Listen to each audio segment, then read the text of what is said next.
یہ رسول اللہ صلی اللہ علیہ وسلم کے زہد کا بیان چل رہا ہے کہ اللہ کے نبی نے کیسے زاہدانہ زندگی گزاری۔ سید الانبیاء ہیں، افضل الانبیاء ہیں، امام الانبیاء ہیں، لیکن زندگی زاہدانہ ہے، مشقت والی زندگی ہے۔ تھوڑے سے مال پہ گزارا کیا، تھوڑی چیزوں پہ گزارا کیا۔ حضرت ابن عباس رضی اللہ عنہ فرماتے ہیں کہ عمر بن خطاب رضی اللہ تعالیٰ عنہ نے مجھے قصہ بیان کیا۔ فرمایا میں رسول اللہ صلی اللہ علیہ وسلم کی خدمت میں حاضر ہوا اور آپ علیہ السلام چٹائی پر لیٹے ہوئے تھے۔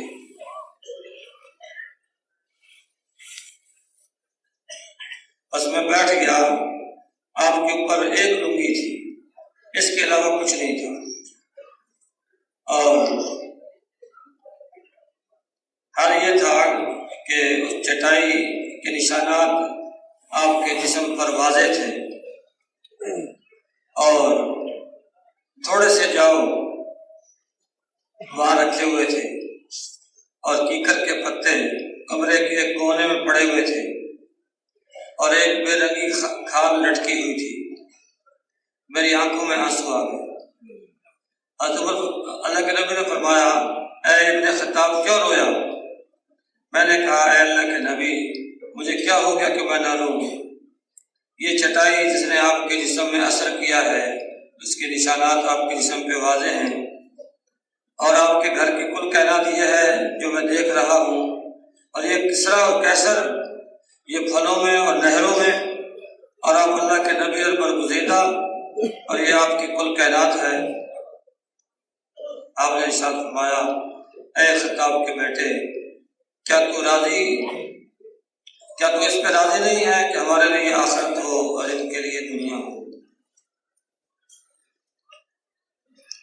اس کے قریب دوسری روایت ہے، حضرت عمر فرماتے ہیں میں نے رسول اللہ صلی اللہ علیہ وسلم کے پاس آنے کی اجازت چاہی، بس میں آپ کے پاس حاضر ہوا۔ ایک کمرے میں اللہ کے نبی ایک بوریے پر لیٹے ہوئے تھے، اور آپ کا بعض جسم تو بوریے پر تھا، اور بعض جسم کا بعض حصہ وہ پٹی کے اوپر تھا، یعنی پورے جسم کے نیچے بوریا بھی نہیں تھا، اور آپ کے سر کے نیچے ایک تکیہ تھا جس میں کھجور کی چھال بھری ہوئی تھی، اور آپ کے سر کے اوپر ایک بغیر رنگی کھال لٹکی ہوئی تھی، اور کمرے کے کونے میں کیکر کے پتے پڑے ہوئے تھے۔ میں نے آپ کو سلام کیا، پھر میں بیٹھ گیا۔ میں نے کہا آپ اللہ کے نبی اور اس کے برگزیدہ کسرا اور کیسر یہ سونے کے تختوں پر اور ریشم اور حریر کے گدوں پر، آپ نے فرمایا یہ وہ لوگ ہیں ان کی عمدہ چیزیں ان کو جلدی دے دی گئی ہیں، اور یہ مر کے جلدی ان سے چھوٹنے والی ہیں، اور ہم وہ لوگ ہیں کہ ہماری عمدہ چیزیں آخرت کے لیے مؤخر کر دی گئی، ہماری عمدہ چیزیں ہمیں آخرت میں ملیں۔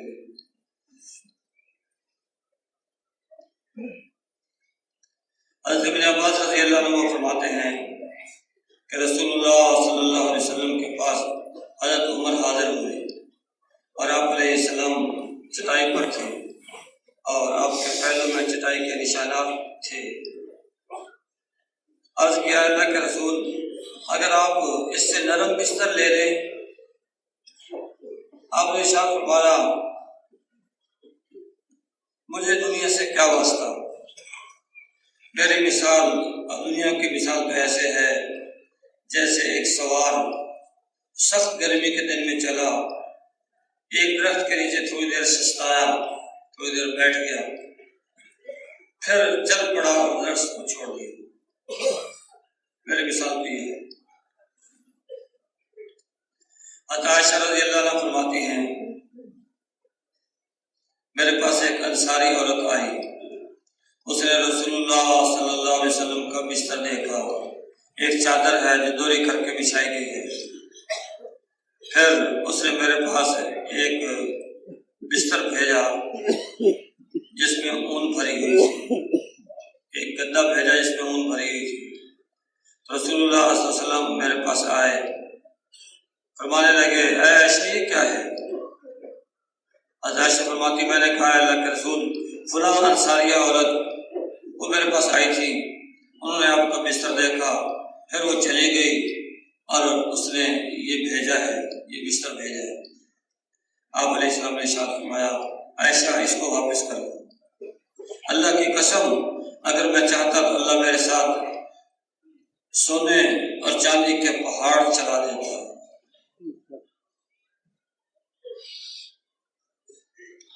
حضرت انس رضی اللہ عنہ فرماتے ہیں کہ رسول اللہ صلی اللہ علیہ وسلم نے اون کا لباس پہنا، اون کا لباس اور پیبند والا جوتا پہنا،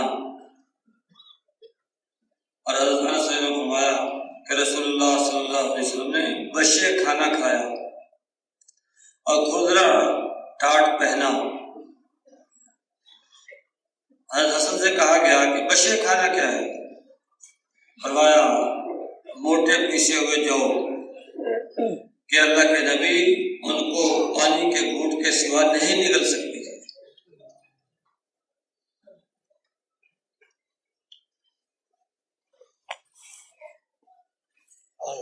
حضرت ام ایمن رضی اللہ عنہ فرماتی ہیں انہوں نے آٹا چھانا، پھر اس آٹے سے اللہ کے نبی کے لیے ایک روٹی بنائی، ایک چپاتی تیار کی۔ اللہ کے نبی نے ارشاد فرمایا یہ کیا ہے؟ فرماتی ہیں کہ یہ کھانا ہے جس کو ہم اپنے علاقہ حبشہ میں بنایا کرتے تھے، تو میں نے چاہا کہ آپ کے لیے اس میں سے ایک روٹی بنا دوں۔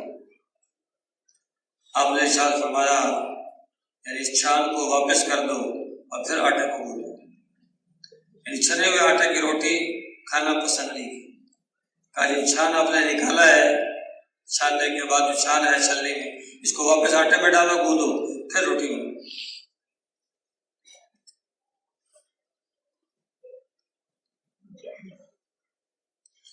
حضرت سلمہ رضی اللہ عنہ حضرت ابو رافع رضی اللہ عنہ کی بیوی ہیں، فرماتی ہیں کہ میرے پاس حسن بن علی، عبداللہ بن جعفر، عبداللہ بن عباس رضی اللہ عنہ اجمعین یہ آئے، کہنے لگے ہمارے لیے وہ کھانا بنا دیجئے جو اللہ کے نبی کو پسند تھا۔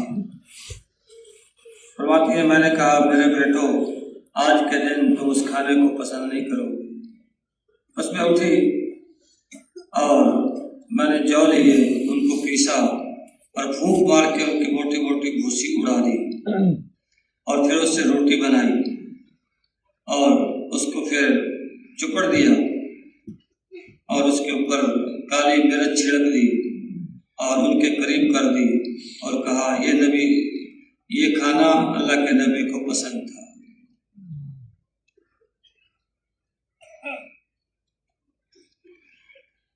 بھائیو حضرت محمد صلی اللہ علیہ وسلم اللہ کے بعد اگر درجہ ہے تو حضرت محمد صلی اللہ علیہ وسلم کا، اللہ کے نبی ایسی زاہدانہ زندگی گزار رہے ہیں، آپ کا لباس ہے تو ایک لنگی اور جوتا آپ کا ہے تو پیبند لگا ہوا، اور کھانا آپ کا ہے تو موٹا چھوٹا، یہ اللہ کے نبی کی زندگی ہے۔ اور اللہ کے نبی کو اللہ نے اپنے نبی کو امت کے لیے نمونہ بنایا۔ اللہ کے نبی ہر چیز میں نمونہ ہے، ہمارے لیے ہر چیز میں نمونہ ہے۔ کیسی زاہدانہ زندگی گزاری، ایسی زندگی گزاری ہے کہ ہر امت ہی اس طرح کی زندگی گزار سکتی، یعنی اس سے کم درجے کی زندگی شاید ہی کوئی امت گزار سکے، کوئی امت ہی گزار سکے۔ تو گویا عملاً یہ بتا کے گئے ہیں یہ دنیا جی لگانے کی جگہ نہیں ہے، یہ تو گزرگاہ ہے، مسافر ہے، چل رہا ہے، درخت کے نیچے سے سایہ ہے، پھر اٹھ کے آگے جانا ہے، یہ ہماری زندگی ہے۔ جیسے اللہ کے نبی یہاں سے چلے گئے، اللہ کے نبی کے صحابہ آئے اور یہاں سے چلے گئے، بزرگان دین یہاں نہ رہے، انبیاء اور اولیاء نہ رہے، بادشاہ اور وزراء نہ رہے، میں نے اور آپ نے بھی جانا ہے۔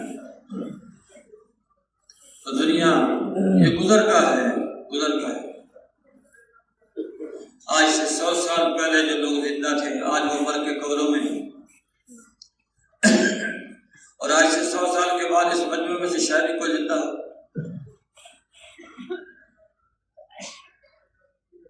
قبر یقینی چیز ہے، بہت یقینی چیز ہے، اس سے کسی کو انکار نہیں، لیکن عقل مند سمجھدار انسان وہ ہے جو بہت سے پہلے موت کی تیاری کر کے جائے۔ موت کی تیاری کیا ہے؟ کہ دین پہ چلے، دین کے مطابق زندگی گزارے۔ اللہ کی ہماری زندگی نبی کریم صلی اللہ علیہ وسلم کی زندگی کے ساتھ میل کھاتی ہے، آپ کی نقل میں زندگی گزار رہے ہیں۔ دنیا ہمارا مقصود نہیں، ہمارا مقصود آخرت ہے۔ چند روزہ یہاں ہمارا قیام ہے، یہ تو سرائے ہے، سرائے۔ جس طرح مسافر آتا ہے چلتے چلتے اس کو ضرورت ہوتی ہے کھانے کی، سرائے میں ٹھہر جاتا ہے، کھانا کھا لیا، سواری کو چارہ مل گیا اور پھر سستا کے آگے چل پڑا۔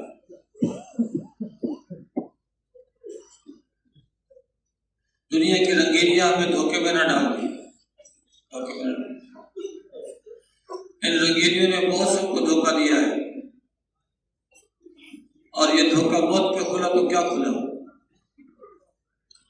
اب ہمارے پاس وقت ہے، مرنے سے پہلے اگر ہمیں اللہ پاک توفیق عطا فرمائے اور ہمارے میں احساس پیدا ہو جائے کہ اس دنیا سے ہم نے کچھ لے کے نہیں جائے، خالی ہاتھ آئے ہیں تو خالی ہاتھ جائیں، بس اعمال ساتھ، جیسے اعمال کریں گے وہ ساتھ، نیک اعمال ہے تو وہ بھی ساتھ، برے اعمال ہے تو وہ بھی ساتھ۔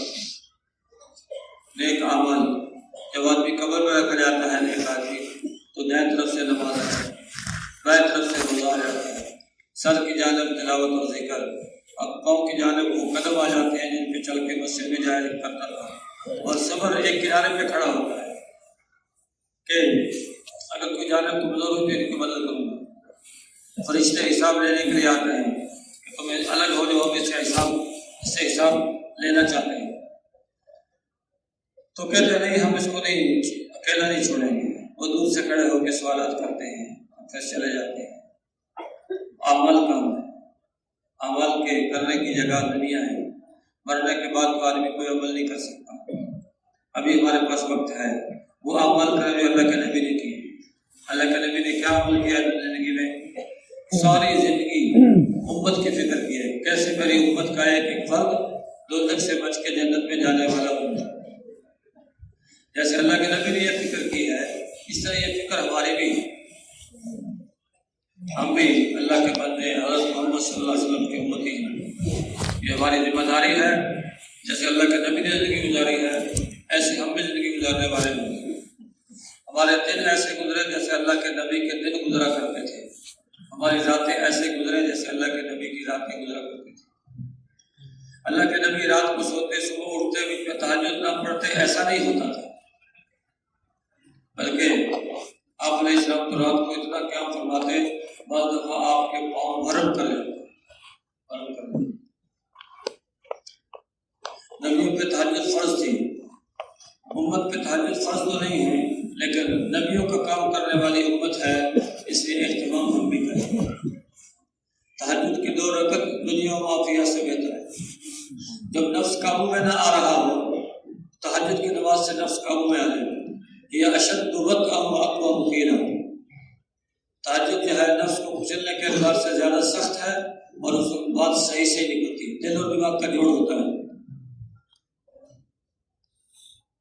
تو تہجد کی لمبی لمبی رکعتیں اور لمبی دعا اور قرآن پاک کی دیکھ کے تلاوت اور تسبیحات کو پورا کرنا، یہ داعی اگر فجر سے پہلے کر لے گا تو سارا دن اس کے پاس پھر فارغ ہے عمل کے لیے، دعوت کے لیے۔ یہ اعمال تھے اللہ کے نبی کے، ہم بھی ان اعمال کو کریں، دعا اپنے لیے کریں گے، پوری امت کے لیے دعا کریں گے۔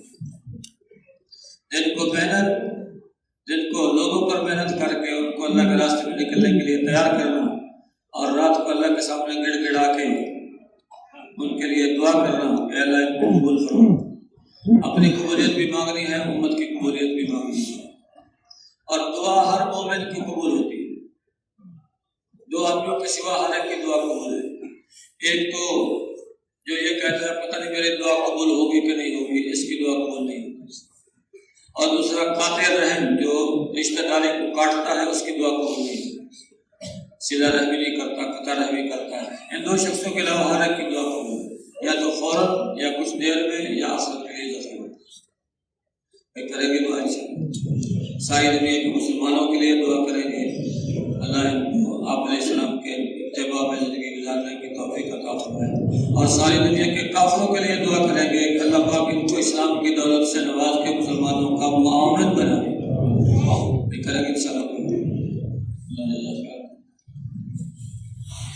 یا اول الاولین و یا آخر الآخرین و یا ذا القوة المتین و یا راحم المساکین و یا ارحم الراحمین، الحمد للہ رب العالمین، والصلاة والسلام علی رسولہ الکریم۔ ربنا آتنا فی الدنیا حسنہ وفی الآخرۃ حسنۃ وقنا عذاب النار برحمتک یا ارحم